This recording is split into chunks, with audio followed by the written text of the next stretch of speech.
Hi hello నమస్తే. నేను మీ కట్టా కార్తీక్. జగన్మోహన్ రెడ్డి అక్రమాస్తుల కేసులో రఘురామ కృష్ణరాజు గారు సుప్రీంకోర్టులో వేసినటువంటి పిటిషన్ విషయంలో సుప్రీంకోర్టు ఒక సంచలన తీర్పిచ్చిందని చెప్పాలి. ఒకవైపు బెయిల్ రద్దు చేయలేమంటూనే రోజువారీ విచారణ మాత్రం జరగాలి ఆ కేసులో అని చెప్పింది. సో మొత్తంగా ఈ తీర్పును ఎలా అర్థం చేసుకోవాలనే అవసరం ఉంది అనేది మనం చర్చించుకునే ప్రయత్నం చేద్దాం. నాతో ఉన్నారు ప్రముఖ రాజకీయ విశ్లేషకులు అంకారావు గారు.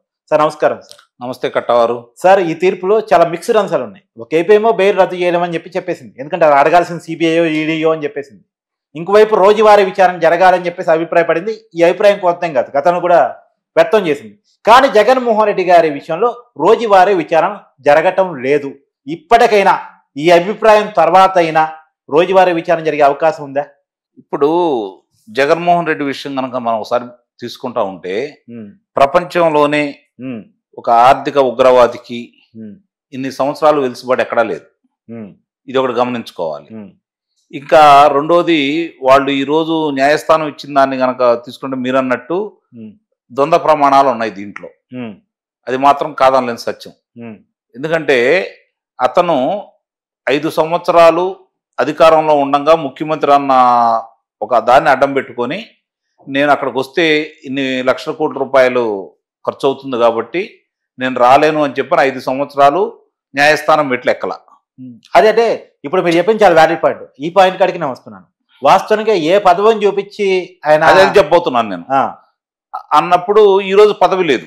అవును, పదవి పోయి ఈ రోజుకి 7 నెలల 15 రోజులు. అవును, దగ్గర 8 నెలలు అవుతుంది. మరి ఈ రోజు కూడా ఒక్కసారి కూడా అతను రాలేదు. మరి న్యాయస్థానం ఏం చేస్తున్నట్టు, సిబిఐ ఏం చేస్తున్నట్టు, ఆదాయ పన్ను శాఖ వాళ్ళు ఏం చేస్తున్నట్టు? అవును, ఇది ఇప్పటికీ అర్థం కాని ప్రశ్న. రెండోది, ఆయనకు సంబంధించిన రోజువారీ విచారణకు సంబంధించి తీర్పు చెప్పే క్రమంలో ఇప్పటికీ 5-6 న్యాయమూర్తులు మారారని చెప్పని మనకు తెలుస్తూనే ఉంది. తప్పుకున్నారు వాళ్ళు. మరి ఇది ఇంతవరకు ఏ ఆర్థిక నేరస్తుడికి జరగలేదు ఇట్లా. మరి ఇతనికి మాత్రం ఎందుకు జరుగుతుంది? ఇది కూడా ప్రజలు గమనిస్తున్నారు, ఇది కూడా ప్రశ్నిస్తున్నారు. ఇది కూడా ఇక అతను ఉన్నంత కాలం ఎన్ని సంవత్సరాలైనా అతనికి ఆ వెలుసుబడి అలానే కొనసాగుతుంది, అతను శిక్ష పడదు అని చెప్పి భావిస్తున్నారు. అంటే రేపు పొద్దున సార్ ఒక సామాన్యుడు ఈ చట్టం నన్ను ఏం చేయలేదురే, ఈ కేసు నన్ను ఏమీ చేయలేవు అని తెగిస్తే, ఇప్పుడు జగన్మోహన్ రెడ్డి గారు కేసు స్టడీ కదా. ఇప్పుడు మీరు అన్నట్టు సామాన్యుడు తెగిచ్చాడు అనుకోండి, లోనేసి కుమ్మేస్తారు. సామాన్యుడు ఏమైనా చేయొచ్చు, అడిగేవాళ్ళు ఎవరున్నారు చెప్పండి?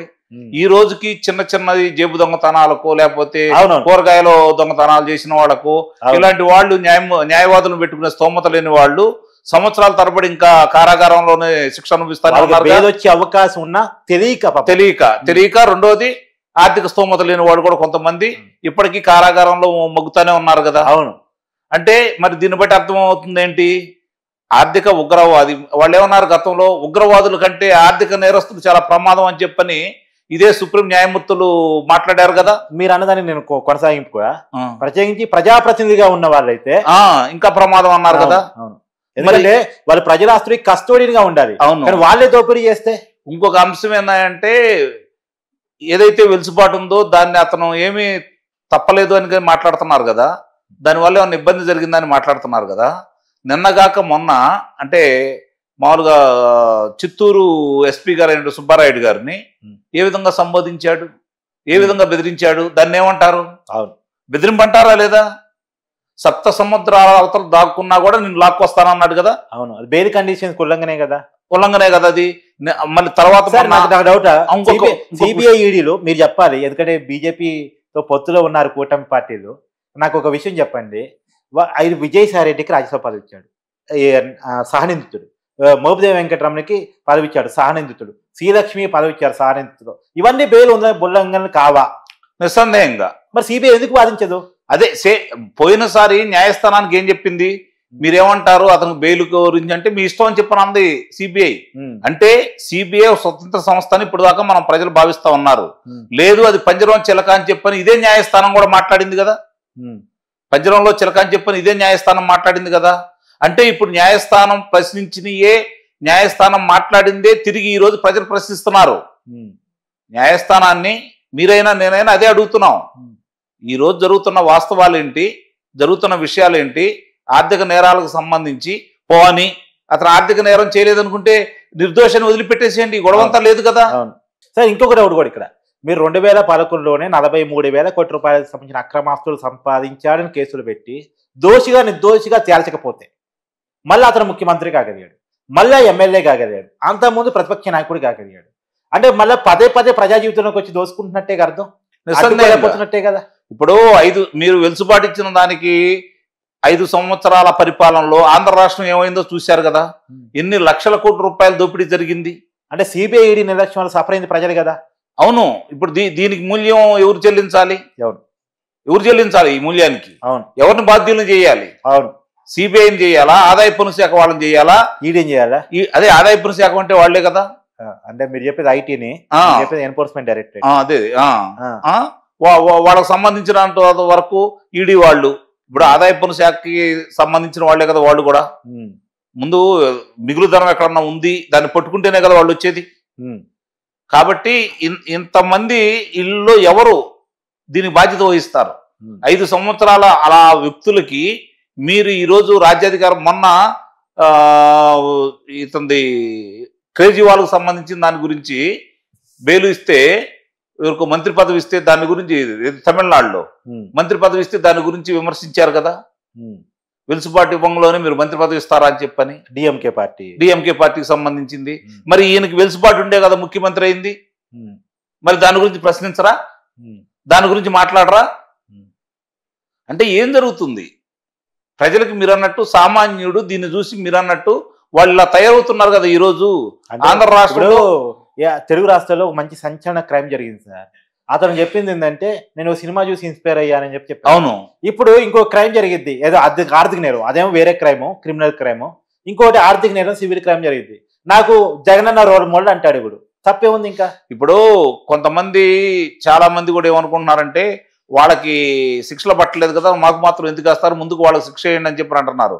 అట్లా మాట్లాడిన వాళ్ళకి మీరు ఆధారాలు ఉన్నాయని చెప్పి లోనబడేస్తున్నారు వాళ్ళని. వీళ్ళకి మాత్రం అన్ని ఆధారాలు కనపడుతున్నా కూడా ఆధారాల కోసం ఎదుగుతున్నారు. ఇక్కడ గమనించుకోవాల్సిన అంశం, అన్ని ఆధారాలు కనపడుతున్నా కూడా ఆధారాల కోసం ఎదుగులాడుతున్నారు వీళ్ళు. వాళ్ళు ఏంటి, ఆధారాలు లేకపోయినా వాళ్ళని లోనేస్తున్నారు, ఎందుకంటే వాళ్ళకి వెలుసుబాటు ఇవ్వట్లేదు. ఇది న్యాయం ఎట్లా అవుతుంది? ఇదేనా ప్రజాస్వామ్యం కోరుకుంది?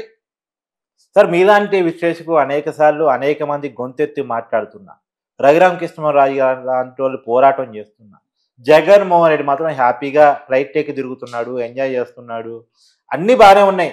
అతను కనీసం కోర్టు ముందు కూడా విచారణకు హాజరు కావట్లేదు. ఎలా చూడాల్సిన పరిస్థితి కనబడుతుంది? అంటే ఈ వ్యవస్థల్లో ఉన్న అవినీతికి ఇది పరాకాష్ఠగా మనం భావించాలి. నిస్సందేహంగా అవినీతికే పరాకాష్ఠ ఇది. మరి లేకపోతే ఏ ఆశించి వాళ్ళు దీని గురించి ఇంత వెలుసుపాటిస్తున్నారు? అతనికి అవినీతినే భావించాలి. ఇప్పుడు కూటమి అధికారంలో ఉంది, పైన ఎన్డీఏ అంటే మోడీ గారు అధికారంలో ఉన్నారు, కింద చంద్రబాబు నాయుడు గారు రాష్ట్రంలో అధికారంలో ఉన్నారు. ఎవరు ఏమి చేయరా? అంటే 2014 నుంచి 2019 వరకు కూడా తెలుగుదేశం పార్టీ అధికారంలోనే ఉంది కదా.